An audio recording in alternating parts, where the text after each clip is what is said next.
Not അതായത് എല്ലാവരും ഈ ഡിവോഴ്സ് എന്ന് പറഞ്ഞ വാക്കിനെ ഭയങ്കര നെഗറ്റീവായിട്ടാണ് എടുക്കുന്നത്. അല്ല, ഇതിപ്പോ നെഗറ്റീവ് കുറെ പേര് പോസിറ്റീവായിട്ട് സംസാരിച്ചിട്ടുണ്ട് അതിനകത്ത്. ഇപ്പൊ കമന്റ്സ് ഒക്കെ എടുത്ത് ബിക്കോസ് അത് ഭയങ്കര റെസ്പെക്ട്ഫുൾ ആയിട്ടുള്ള ഒരു ഡിസിഷനാണ്. അതേ സമയത്ത് ഇപ്പൊ എത്രയോ ആൾക്കാർ അൺഹാപ്പി മാരേജസിൽ കണ്ടിന്യൂ ചെയ്യാറുണ്ട്.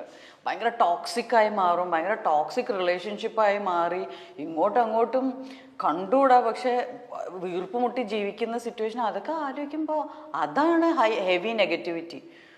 സോ അതിന്റെ ആൾക്കാർ എന്തിനാ വെച്ചോണ്ടിരുന്നേന്ന് പിന്നെ അല്ലേ? അതെ, എനിക്ക് തീർച്ചയായിട്ടും അത് നമ്മുടെ ലൈഫിലെ എല്ലാ കാര്യത്തിനെയും ബാധിക്കും. നമ്മൾ മൊത്തത്തിൽ വളരെ നെഗറ്റീവായിട്ടുള്ള ഒരാളായി മാറും. അപ്പോൾ അതിന്റെ ആവശ്യം എന്താണ്? അതാണ് എനിക്ക് തോന്നിയത്. അല്ല, ഞാൻ ചോദിക്കുകയാണ്, ആൻഡ് എസ്പെഷ്യലി എനിക്ക് പറയുമ്പോൾ ഈ ഇക്വേഷനിൽ ഒരു വിവാഹ ജീവിതത്തിൽ കുട്ടികളുണ്ടെങ്കിൽ ഇത് വളരെ ഡിഫറെന്റ് ഡിസിഷൻ ആയിരിക്കും.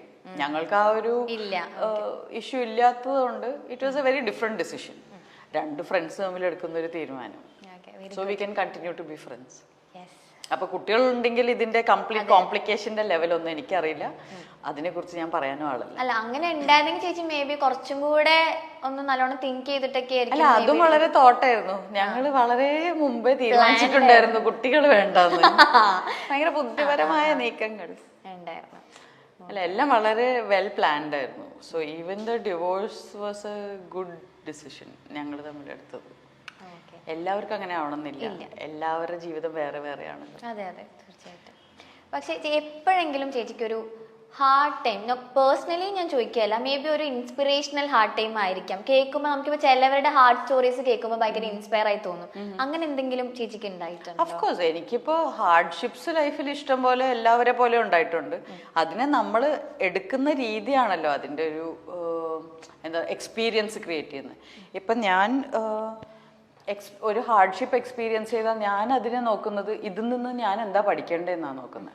അല്ലെങ്കിൽ എന്തിനാ എനിക്ക് ഇങ്ങനെയൊക്കെ സംഭവിക്കണമെന്ന് പറഞ്ഞ് നോക്കിയിരുന്നാൽ അത് ഭയങ്കര ഡൗൺ ആവും. നമ്മൾ ഇൻസ്റ്റെഡ് ഇതിൽ നിന്ന് എന്താ പഠിക്കാനുള്ളതെന്ന് പറഞ്ഞാൽ നമ്മൾ അടുത്ത നെക്സ്റ്റ് പോസിറ്റീവ് സ്റ്റെപ്പിലോട്ടാണ് കയറുന്നത്. ഇതിലെന്തോ നിധി ഉണ്ടല്ലോ എന്ന് പറഞ്ഞ് അങ്ങനെ കാണുന്ന ആളാണ് ഞാൻ.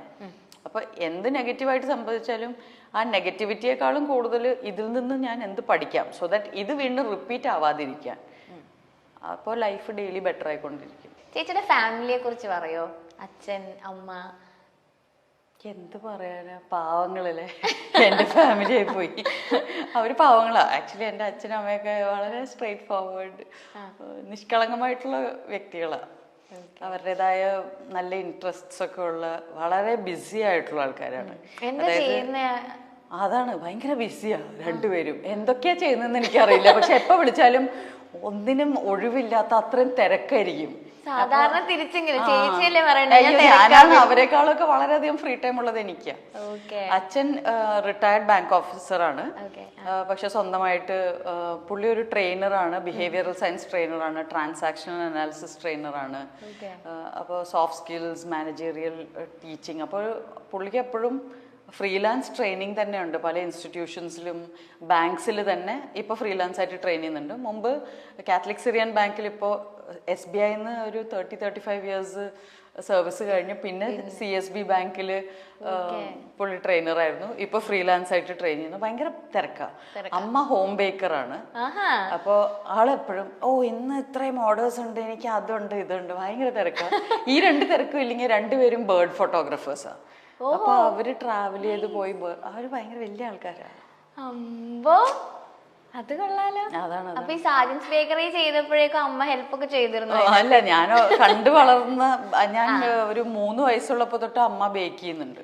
അപ്പൊ കണ്ടു വളർന്നിട്ടുള്ള ഒരു സംഭവമാണ്. അതിനേക്കാളും കൂടുതൽ സാജൻ ബേക്കറിയിൽ എനിക്ക് അത്ര ബേക്ക് ചെയ്യാനുണ്ടായിരുന്നില്ല. പക്ഷെ ഞാൻ ഇപ്പൊ ഇനി വരാൻ പോകുന്ന പടം അനുരാഗത്തില് ഞാനൊരു ഹോം ബേക്കറിന്റെ റോളാണ് ചെയ്യുന്നത്. അതിന് ഭയങ്കരമായിട്ട് അമ്മ റെഫറൻസ് ആയിരുന്നു. Very good. ബേർഡ് ഫോട്ടോഗ്രാഫി ഒക്കെ ചെയ്യല്ലേ? ഭയങ്കര ആൾക്കാരാന്നേ. എനിക്കൊന്നും കണ്ട, എനിക്ക് എല്ലാം ബേർഡ്സ് ആണ്. ഇവര് ഓരോന്നും ഇത് പേർപ്പിൾ റിംഡ് മറ്റേത് മറിച്ചെന്നൊക്കെ പേരൊക്കെ പറയുന്നു. അവരെ കൂടെ പോയാൽ നമുക്ക് അത്രയൊക്കെ അറിയുള്ളൂ. കാക്ക, കുയില്, ഇത്രയൊക്കെ തന്നെ ഉള്ളൂ. ഇവര് കറക്റ്റ് ആയിട്ട് ഇത് ഫീമെയിൽ ആട്ടോ, അതിന്റെ മറ്റേ ഇത് ഇപ്പൊ ഈ ഷെഡിങ് ഫേസ് ആണെന്നൊക്കെ പറയാം. നമ്മൾ ഇവരുടെ കൂടെ പോയാൽ പ്രാന്തായിട്ടുണ്ടല്ലോ. ഈ ബേർഡ് ഫോട്ടോഗ്രാഫേഴ്സിന് ഭയങ്കര പേഷ്യൻസാ. പോയിട്ട് ഇങ്ങനെ ഈ ക്യാമറ വെച്ചോണ്ട് ഇരുന്ന് നമുക്ക് തീരെ പറ്റില്ല. ആ ട്രാവലിംഗിന്റെ അവര് പണ്ട് മുതലേ ട്രാവൽ ചെയ്യോ രണ്ടുപേരും? അവര് ബേർഡ് ഫോട്ടോഗ്രാഫി ആയിട്ടുള്ള ട്രാവലിംഗ്. അവർക്ക് സ്ഥലങ്ങൾ കാണുക എന്നുള്ളതിനേക്കാളും നല്ല ബേർഡ്സ് ഉള്ള സ്ഥലങ്ങളിലേക്ക് പോയി അതിരാവിലെയൊക്കെ പോകണം. അത് വേറെ തരം ട്രാവലാണ്. നമുക്ക് മറ്റേ ഫുഡൊക്കെ എക്സ്പ്ലോർ ചെയ്ത് സ്ഥലമൊക്കെ എക്സ്പ്ലോർ ചെയ്തിട്ടുള്ള ട്രാവലാണ് നമുക്ക് ഇഷ്ടം. അതെ അതെ, ഓക്കെ. ഈ ക്ലിനിക്കൽ സൈക്കോളജിയിലേക്ക് പോകാനുള്ള കാരണം എന്താണ്? ചേച്ചി മൂവി ചെയ്യുന്ന ടൈമില് ചെയ്തുകൊണ്ടിരിക്കുകയായിരുന്നില്ലേ? ഞാൻ സിനിമയിൽ വന്നത് 11th സ്റ്റാൻഡേർഡിൽ പഠിക്കുമ്പോഴാണ്. ക്ലിനിക്കൽ സൈക്കോളജി ചെയ്തത് ഡിഗ്രിക്ക്. എനിക്ക് എന്ത് സെലക്ട് ചെയ്യണം എന്നറിയാത്ത ഒരു അവസ്ഥ വന്നു. അതായത് 10th സ്റ്റാൻഡേർഡിൽ എൻ്റെ മാഷ് പറഞ്ഞൊരു വലിയ സംഭവമുണ്ട്. എനിക്ക് ഏറ്റവും ഇഷ്ടമില്ലാത്ത സബ്ജക്റ്റ് ഹിസ്റ്ററിയാണ്. അപ്പോൾ ഞങ്ങളുടെ ഹിസ്റ്ററി ടീച്ചർ പറഞ്ഞൊരു വലിയ സംഭവമുണ്ട്. അത് എല്ലാവരും കേട്ടിരിക്കേണ്ട കാര്യമാണ്. നിങ്ങൾക്ക് ഹിസ്റ്ററി ഇഷ്ടമല്ലെങ്കിൽ അതാണ് ഏറ്റവും ശ്രദ്ധിച്ച് പഠിക്കേണ്ടത്.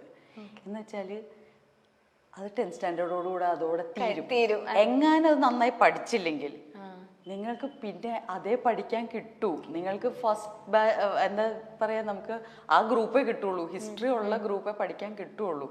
അപ്പൊ ഇഷ്ടമില്ലാത്ത സബ്ജക്റ്റ് ആണെങ്കിൽ അത് മാക്സിമം ശ്രദ്ധിച്ച് പഠിക്കുക. അപ്പൊ ഞാനത് കിട്ടില്ല. അപ്പൊ പിന്നെ ഹിസ്റ്ററിക്ക് പോകേണ്ടി വരും. അപ്പൊ ഞാൻ ഇത് വളരെ കാര്യമായിട്ട് പേടി പിടിച്ചിട്ട് എനിക്ക് 10th സ്റ്റാൻഡേർഡിൽ ഹയസ്റ്റ് മാർക്സ് ഹിസ്റ്ററിയിലാണ്. അപ്പൊ അത് പോയി കിട്ടി. അപ്പൊ നമ്മളങ്ങനെ സയൻസിന് ജോയിൻ ചെയ്തു. +2 11th and 12th. അപ്പോൾ സിനിമയിലേക്കും വന്നു. അപ്പോൾ എല്ലാവരും എന്നോട് പറഞ്ഞു, ഇനി കുറച്ച് സിനിമയിലൊക്കെ അഭിനയിക്കാൻ പറ്റുന്ന കോഴ്സസ് ചെയ്താൽ മതി, ഫങ്ഷണൽ ഇംഗ്ലീഷോ അങ്ങനെ എന്തെങ്കിലും ചെയ്യും എന്നൊക്കെ പറഞ്ഞു. എനിക്കിതിലൊന്നും ഒരു ഇൻട്രസ്റ്റും ഇല്ല. അപ്പം എന്താ പഠിക്കുക, ഇനി 12 വരെ പഠിച്ച ഈ സബ്ജക്ട്സ് ഒന്നും എനിക്കിനി പഠിക്കണ്ട എന്നുള്ള സിറ്റുവേഷനിൽ ഇരിക്കുമ്പോഴാണ് എൻ്റെ ഒരു ഫ്രണ്ട് പറയുന്നത്, പ്രചോദി നികേതൻ കോളേജ് പുതുക്കാട് ക്ലിനിക്കൽ സൈക്കോളജിയുടെ കോഴ്സ് ഉണ്ട്. അപ്പോൾ അതുവരെ എൻ്റെ അച്ഛൻ ഈ TA ട്രെയിനറും ഇതൊക്കെ ആയതുകൊണ്ട് എനിക്ക് എപ്പോഴും വീട്ടിലെപ്പോഴും ഈ ബോഡി ലാംഗ്വേജ് ഇങ്ങനെയൊക്കെയുള്ള പല I'm okay, you're okay ഇതൊക്കെ പറഞ്ഞ കുറെ ബുക്സ് ഉണ്ടാവും എപ്പോഴും. അപ്പൊ ഞാൻ ഇതൊക്കെ ഇരുന്ന് വായിക്കുമായിരുന്നു. അപ്പൊ ഞാൻ സൈക്കോളജി എന്നൊരു സബ്ജക്ട് ഉണ്ടല്ലേ, അത് പഠിക്കാലോ, അങ്ങനെ പോയതാ. വേറെ ഒന്നും പഠിക്കാൻ താല്പര്യം ഇല്ലാത്തതുകൊണ്ട് സൈക്കോളജിയിലേക്ക് പോയതാ. പക്ഷെ എങ്ങനെ ഉണ്ടായിരുന്നു പഠിച്ചിട്ട്? ബ്രില്യന്റ്. നമുക്ക് എനിക്ക് തോന്നുന്നു ആക്ടേഴ്സിന് ചെയ്യാൻ പറ്റിയ ഏറ്റവും നല്ല കോഴ്സ് സൈക്കോളജി ആയിരിക്കും. പക്ഷെ ഭയങ്കര ഇതുപോലെ ഇപ്പൊ ഈ ക്ഷമ വേണ്ടേ അച്ഛനും അമ്മയും ബേർഡ് ഫോട്ടോഗ്രാഫിക്ക്? ക്ഷമയല്ല, അതിന് വേറെ ലെവൽ സ്കില്ല് വേണം. അതായത് മറ്റുള്ളവരുടെ പ്രോബ്ലംസ് നമുക്ക് നിഷ്പക്ഷമായി നല്ല വാക്ക് ഇങ്ങനെ വെറുതെ ന്യൂട്രൽ ആയിട്ട് ഇരുന്ന് കേൾക്കാൻ പറ്റണം, നമ്മൾ ഇമോഷണൽ ആവാതെ. അതെനിക്ക് പറ്റുന്നുണ്ടായിരുന്നില്ല. അല്ല, എന്റെ ചില ഫ്രണ്ട്സ് പറഞ്ഞു കേട്ടിട്ടുണ്ട്, ഇത് പഠിക്കുന്നവരെ നമ്മളിങ്ങനെ കുറെ പേരുടെ കേട്ട് ലാസ്റ്റ് നമ്മള് കൗൺസിലിങ്ങിന് പോകേണ്ട അവസ്ഥയാവും. തീർച്ചയായും. ഏറ്റവും കൂടുതൽ സൂയിസൈഡ് റേറ്റ് ഉള്ള പ്രൊഫഷൻ എന്ന് പറയുന്നത് സൈക്കോളജി.